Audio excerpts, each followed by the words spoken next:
ನಮ್ಮದು ತಪ್ಪಾಗಿದೆ, ನಿಮಗೆ ನೋಟಿಸ್ ಕೊಡ್ದಲೇ ಕಾನೂನು ಅನುಸರಿಸ್ದಲೇ ನಾವು ನಿಮ್ಮನ್ನು ಜಾಗವನ್ನು ಇದನ್ನು ಸೈಟಾಗಿ ಮಾರ್ಪಾಡು ಮಾಡಿದ್ದೀವಿ.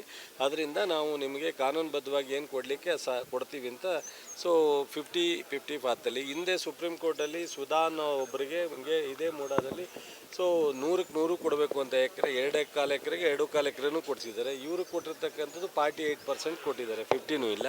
ಆಮೇಲೆ 50 ಬೇರೆ ನಾರ್ಮಲ್ ಇರೋರಿಗೆ ಒಂದು 150 ಜನಕ್ಕೆ ಕೊಟ್ಟಿದ್ದಾರೆ. ಇದೆಲ್ಲ ಕೊಟ್ಟಿರೋದು BJP ಸರ್ಕಾರದಲ್ಲಿ. ಸೊ ಒಂದು ನಿಮಿಷ ಕೇಳು, ಇದೆಲ್ಲ ಕೊಟ್ಟಿರೋದು BJP ಸರ್ಕಾರದಲ್ಲಿ ಬ್ರದರ್. ಸೊ ಬಸವರಾಜ ಬೊಮ್ಮಾಯಿಯವರು ಮುಖ್ಯಮಂತ್ರಿ ಇದ್ದಾಗ, ರಾಜೀವ್ ಅಂತ ಮೂಡ ಅಧ್ಯಕ್ಷ ಆಗಿದ್ದಾಗ ಅವ್ರ ಮೇಲೆ ಕ್ರಮ ತಗೋಬೇಕು. ಇದು ಒಂದು ಕಡೆ. ಎರಡನೇದು, ನಿರಾಣಿಗೆ ಇದೇ ಥರ ಅಬ್ರಾಮ್ ಕಂಪ್ಲೇಂಟ್ ಕೊಟ್ಟಿದ್ದಾನೆ.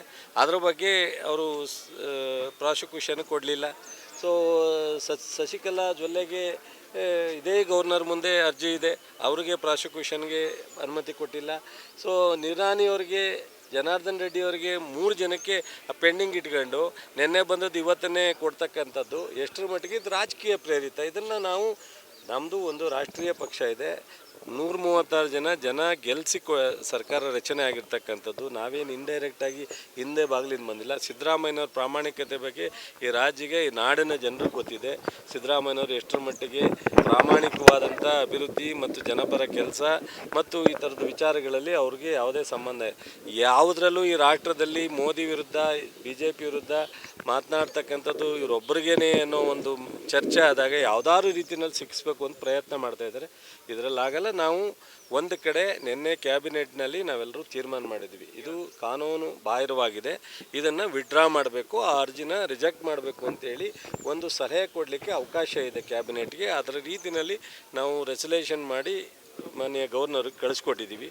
ಅದನ್ನು ಅವರು ಕಾನೂನುಬದ್ಧವಾಗಿ ಪರಿಶೀಲನೆ ಮಾಡಿ ಅವಕಾಶ ಇರೋದನ್ನು ಒಂದು ಕಾನ್ಸ್ಟಿಟ್ಯೂಷನ್ ಅಡಿನಲ್ಲಿ ಮಾಡ್ತಕ್ಕಂಥ ಸೂಕ್ತ. ಅದನ್ನು ಮಾಡ್ದಲೇ ಹೋದರೆ ಕಾನೂನಿನ ಹೋರಾಟ ಇದೆ, ಜುಡಿಷಿಯಲ್ ಇದೆ, ಹೋಗ್ತೀವಿ. ಸಿದ್ದರಾಮಯ್ಯವರ CM ಸ್ಥಾನಕ್ಕೆ ಯಾವುದು ಗೊತ್ತಿಲ್ಲ, ಯಾವುದು ಗೊತ್ತಾಗಲ್ಲ. ಅದಕ್ಕೂ ಸಂಬಂಧ ಇಲ್ಲ, ಬದಲಾವಣೆನೂ ಇಲ್ಲ, ಕೂತೂ ಇಲ್ಲ, ಯಾವುದೂ ಇಲ್ಲ.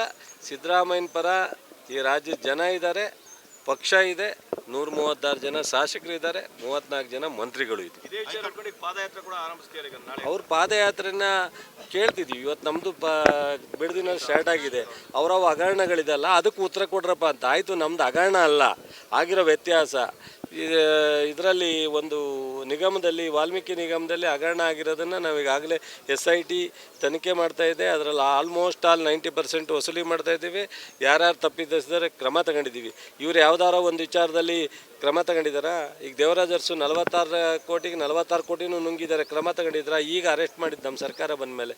ಈ ಥರದವು ಹಲವಾರು 30-40 ಸಾಕಷ್ಟು ಹಗರಣಗಳಿದ್ದಾವೆ. ಇವತ್ತೆಲ್ಲ ಬಿಡುಗಡೆ ಮಾಡ್ತಾಯಿದ್ದೀವಿ ನಾವು. ಸೊ CBI ನಾವು ಹಿಂದೆ ಕೊಟ್ಟಿದ್ದೀವಿ. ಸೊ ಅವ್ರು ಯಾವುದೋ CBI ಕೊಟ್ಟಿಲ್ಲ, ನಾವು ಕೊಟ್ಟಿದ್ದೀವಿ. ನಮ್ಮ ಕೈಯಲ್ಲಿ ಸಮರ್ಥ ಇಲ್ಲದೇ ಇದ್ದಾಗ, ನಮ್ಮ ಕೈಯಲ್ಲಿ ಶಕ್ತಿ ಇಲ್ಲದೇ ಇದ್ದಾಗ ಕೊಡ್ತೀವಿ.